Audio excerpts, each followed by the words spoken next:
Hey there, welcome to the kitchen. I'm so glad you're here because today we're making homemade pizza from scratch.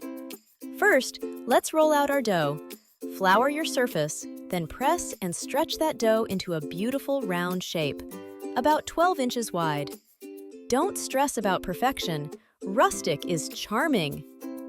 Next, spoon on your tomato sauce and spread it in smooth circles, leaving just a little border around the edge. That's going to be your crispy, golden crust.